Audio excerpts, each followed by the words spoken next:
Today we've got John Patterson playing Turbo Colorless up against Hunter Horak playing Spread Lightning. This is the finals of the Full Grip Games Gym Leader Challenge League night on September 5th, Week 8 of Season 2 in our year-long badge race. Both of these players have not earned a badge yet. This will get them a spot on the board and an invitation to the end-of-year GLC final tournament that will be hosted by Tricky Gym. Everyone who gets a badge throughout the year will be invited to participate in this tournament, and so that is what we are going for here. If you like these playmats, they are available on my Etsy, link in description. Check it out. Anyways, back into the game. We have Hunter going first, has a pretty good start with a quick ball and a Stormy Mountains to get Tapu Koko and Blitzel onto the bench. Blitzel is a great support Pokemon, pretty much the main support Pokemon in Lightning. Allows you to discard your hand, draw 4 cards once it evolves, and allow you to find the cards you need quickly, get energies in the discard pile, and just overall just attack as quick as possible. So Hunter attaches a Lightning to Tapu Koko, which has the Flying Flip, spread 20 damage everywhere attack, and he is powering that up. It is looking ready to go on his second turn. Over onto John's side, John has a fantastic start as well with the Winona supporter, allowing him to find 3 colorless Pokemon from his deck, and he finds Snorlax, Bidoof, and Bibarel. Bidoof can evolve into Bibarel on that next turn. Now we see John thinning his hand down with Ultra Ball to be able to use Oranguru's Instruct ability to fill his hand to 3, looking for an energy attachment that would be vital this turn. He does find the Kangaskhan and benches it. And now I don't love that decision. He already has 2 attackers on board in the Snorlax and the Cyclizar. Getting extra Pokemon out against a spread deck, usually you want to stagger your benching of Pokemon so that you don't get board wiped after the damage starts to stack. You can bench Pokemon later, avoid unnecessary damage to your bench. But no energy is found off of that Oranguru, unfortunately, and it is a pass into Hunter, who has the Green's Exploration supporter card, a fantastic card to set up. If you have no Pokemon with abilities in play, you can search for 2 trainer cards, and Hunter grabs the Buddy Buddy Poffin, and as well as one other card I did miss. Stormy Mountains can find the Regieleki. Buddy Buddy Poffin can get the Dynamotor basics out, as well as the Electabuzz is what Hunter goes for here, and the Mareep.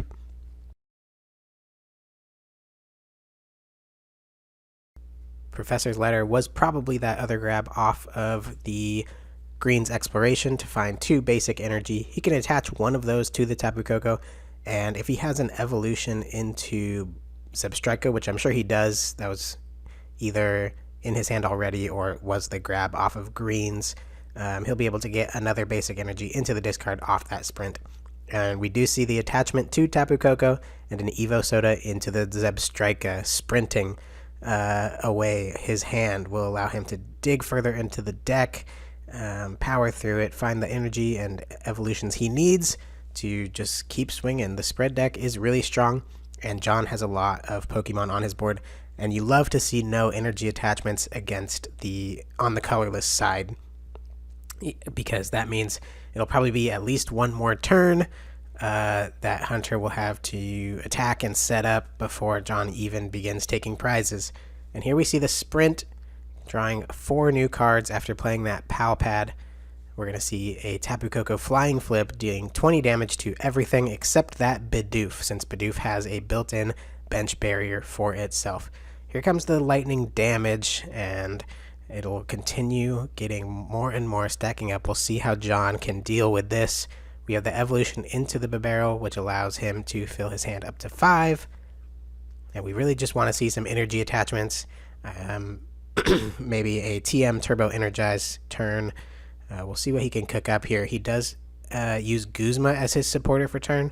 Gonna try and stall that Zapdos in the active spot while he begins attaching energy. We see a double Turbo Energy onto that Snorlax.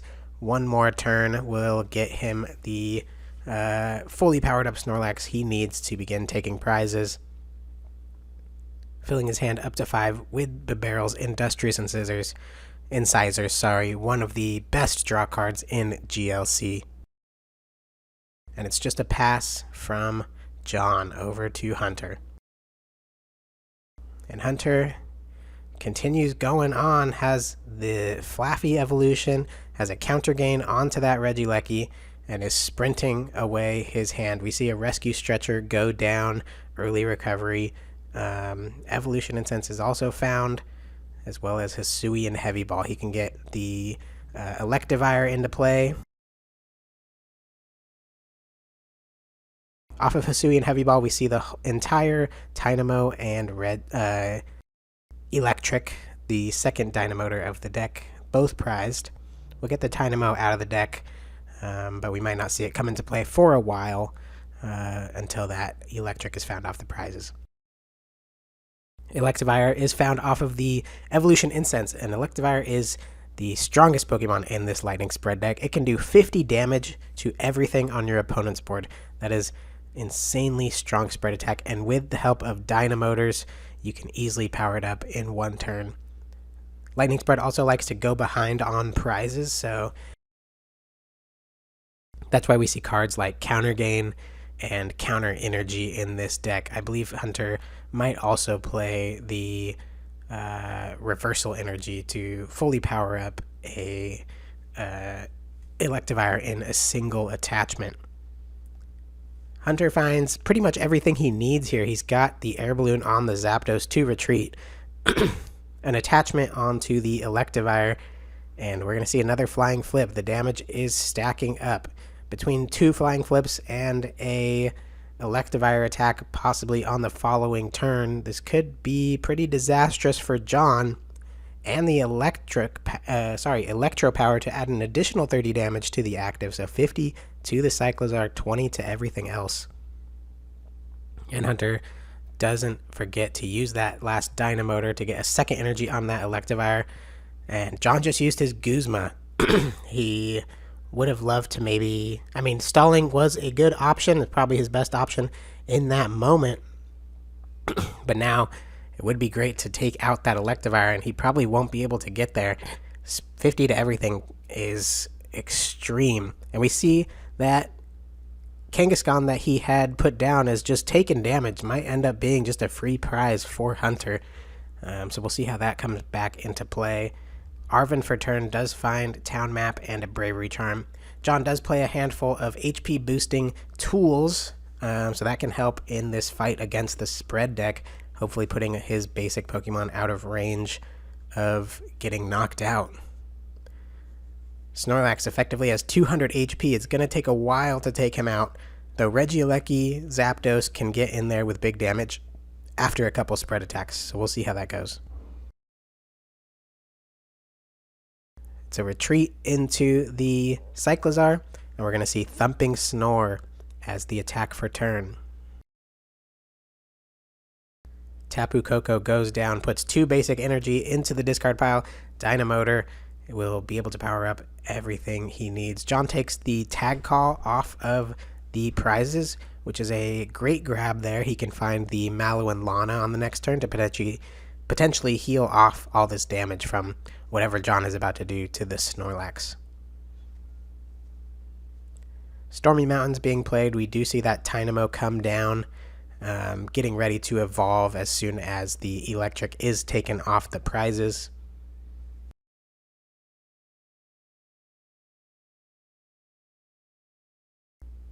Teammates is the supportive return here. We'll see what Hunter would like to grab here. Not quite sure what the best pulls are. Hunter is a master of this deck. Him and Alex Carpenter cooked this up themselves, and it is very scary to go up against. I have lost to it a few times this season already.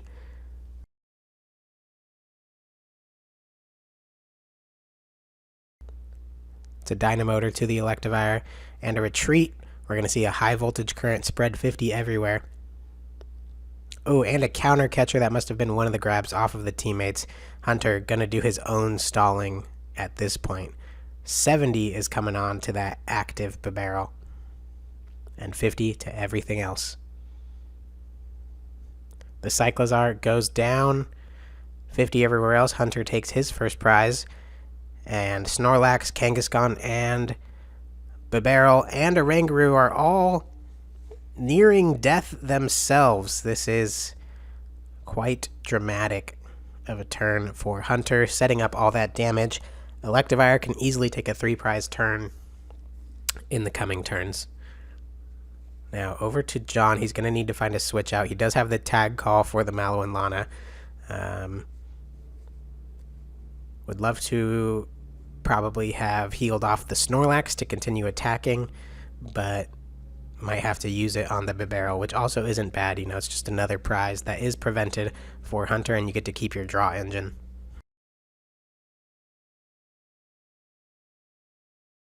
Tag call being played, finding the Mallow and Lana and the Guzma and Hala.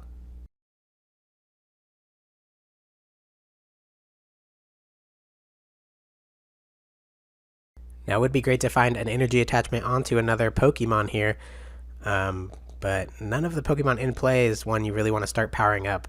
Oranguru and Kangaskhan both a little too close to dying to want to attack with. I do see the Rescue Stretcher in hand though, so that can get back another Pokemon.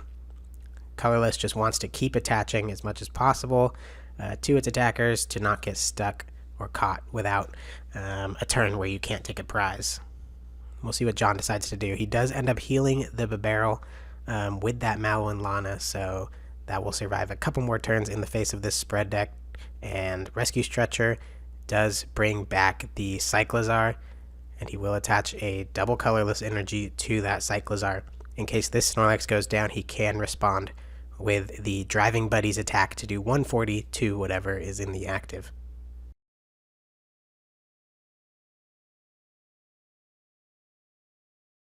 U-turn board comes down onto the Cyclozar.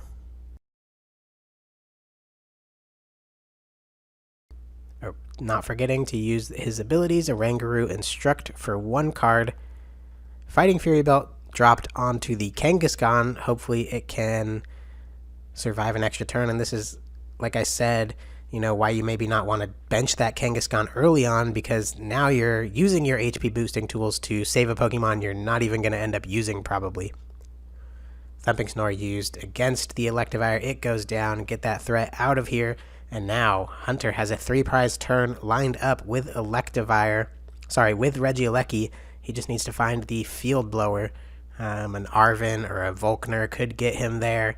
He also did find that Electric off that single prize he took, so that is incredibly good for Hunter to find that card. We see the double Dynamotor onto that Regieleki, plus the counter gain will allow him to attack for only 2 energy. John remembering to do his coin flips to see if Snorlax wakes up, but he does not. That boy stays asleep.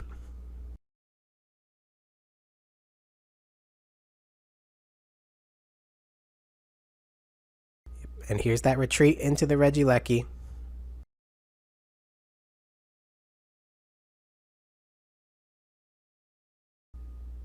It's Terra Spark attack, 120 damage, 40 to 2 benched Pokemon. One of the best attackers after Electivire sets up some damage to take multiple prizes. I have been the victim of a 3-prize turn from Regieleki. A great attacker there. And if you're looking for a way to play a lightning deck without Amazing Rare Raikou, since it was banned, this is probably the best lightning deck that exists right now. I would recommend it. Hunter and Alex have found great success with it. They haven't won a badge with it yet this season, but they did last season, and I'm sure it will come in no time. Could be tonight. We will see. Volkner is being played. I'm guessing it'll take that Field Blower to get rid of the Bravery Charm and the Fighting Fury Belt. Yes, that is what he grabs. Now I'm wondering who the next attacker Hunter will power up is. We see that Electabuzz has been benched again. He also has the Zapdos down. And Terra Spark, there we go. Hitting Snorlax, Kangaskhan, and Oranguru. That's 3-prize turn for Hunter. we'll see how John responds. He only has 4 prizes remaining, but Hunter has 2 prizes remaining. Can he clean this up? We will see. And Snorlax did have a gift energy on it. I believe John could have grabbed or drawn 1 more card off of gift first, but maybe forgot that it had activated.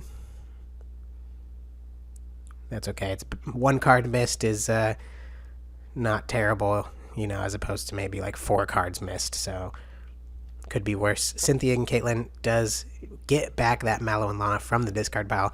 A fantastic card in this matchup, since most of the time you aren't getting one shot by the Lightning Spread deck. To heal that off is very beneficial.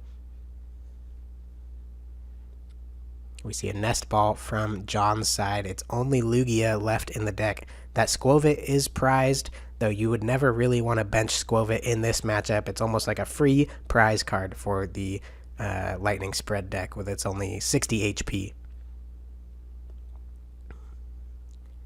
We got an attachment onto the Cyclizar. That Luxurious Cape is still available. I see it there. Combination of Luxurious Cape and Mallow and Lana could do work in the final turns of this matchup. Keep Pokemon alive. Lugia, however, is weak to lightning. Must keep that in mind. I'm sure John is aware of that, and that's why he hasn't gotten Lugia out up until this point. Stormy Mountains being used to check the deck on Hunter's side, see what resources remain.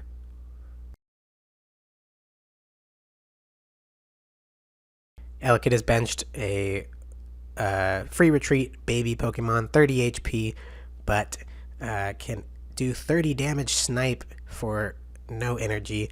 Has come in clutch in some games where you only need that extra bit of damage to clean up a prize card. Now Hunter preloads an energy onto this Zapdos, but since it's in the active, it probably won't be attacking this turn. Would be the best to find Electivire. We'll see if Hunter can get there. Researching away a huge hand. It's mostly just supporters that he probably doesn't need anymore, as well as a handful of energy cards. He also has Sprint to continue digging if he needs it.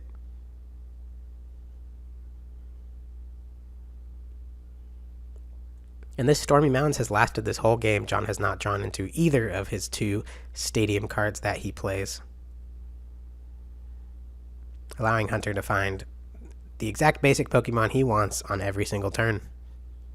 The Electivire is found, and with the help of the 2 Dynamotor support Pokemon in Flaffy and Electric, can easily power that Electivire up, and we're going to see a 50 spread everywhere again, setting up all of John's board for some knockouts.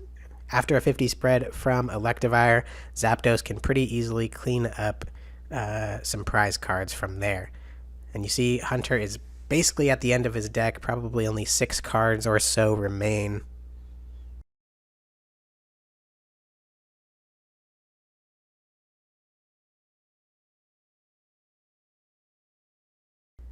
And there it is, the high voltage current from the Electivire, 50 damage everywhere. Cyclizar still in play and can take the return knockout. And it's a big hand from John, has a lot of what he needs. Mallow and Lana could be good here. Also, Scoop of Net is still in play. We see an interesting choice of Mallow and Lana healing the Lugia as opposed to the already attacking Cyclizar.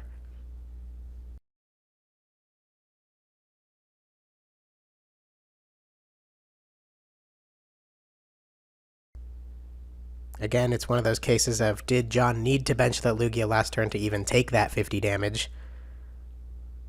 Could have played Nest Ball this turn, but, it's always a risk if you get Marnied or Iono'd, and then you can't find the ability to bench that Lugia on the following turn, so have to weigh that in your mind. John had decided to bench the Lugia ahead of time, and it does take that 50 damage on the previous turn. Against Spread, you kind of want to just put Pokemon in play on the turn you need them, on the turn you're going to attach to them. And had John waited that one more turn, he could have had 2 Pokemon with no damage on them. He could have healed the Cyclizar and scooped up the Bibarel and then benched Lugia, and he would have a completely healthy board. 2 prizes remaining. And now it's over to Hunter's side. He has to clean up both Cyclizar and Lugia to win this game. John is making it pretty difficult for him. I thought Hunter might run away with this. And we also see some Dynamotors onto the Zebstrika and to the Electric, which tells me that Hunter might be almost out of good attacking Pokemon. We saw that Rescue Stretcher was discarded early on. Has Hunter run out of the resources he needs to finish this game? Zapdos to the active can finish off this Cyclizar. Now, the one downside of Lugia is that if you have to use its Deep Crush attack for 4 energy, it says you can't attack on the following turn, so that could buy Hunter the time he needs if John needs to take a knockout with Deep Crush. And Zapdos only has 1 energy, so it will be difficult to take the knockout with Arrow Ball. But Raihan as the supporter for turn, we'll see. I think powerful Colorless Energy could get John the damage he needs to attack with Arrow Ball. And that's exactly what he grabs. And John just has all the cards he needed in his hand, played this very smart. Even though Lugia is weak to Lightning, it has no damage on it, and Hunter has no Regieleki, no Electivire. Even Tapu Koko is down and not in play. Arrow Ball manages to take the knockout on the Zapdos, so Hunter has to figure out a way to clean this up this turn, or John will win this game. A crazy comeback. I thought for sure Hunter might have it here with how much damage he was spreading, how many liabilities John had on the board. But 2 Mallow Lanas and a Scoop Up Net were able to avoid that Bibarel getting KO'd. And John finds himself with a single Pokemon in the active. This is exactly what you want to see at the end of the game. No benched Pokemon that can get escape roped up. Can John paralyze Lugia or do something like that? He Ultra Balls to see what is left in the deck. Shaking his head. I'm not sure that there's anything left. John might run away with this. Yep, we see a attachment to the Zebstrika. And an attack for 120 is not going to be enough. Deep Crush will be able to take the game, and John wins over Hunter. 1-1 prizes remaining. It does not get closer than that. Luxurious Cape coming in clutch. Hunter just unfortunately running out of resources early on to recycle the Pokemon he needs. Great game from both players. I think I did hear Hunter say that he did decide to Ordinary Rod back the Electivire in the middle of the game instead of getting back maybe Regieleki and Tapu Koko to have 2 attackers as opposed to 1 remaining. John gets his first badge of the season. It is Colorless. Please subscribe. I'll be back with more Gym Leader Challenge content. Thank you. Bye-bye.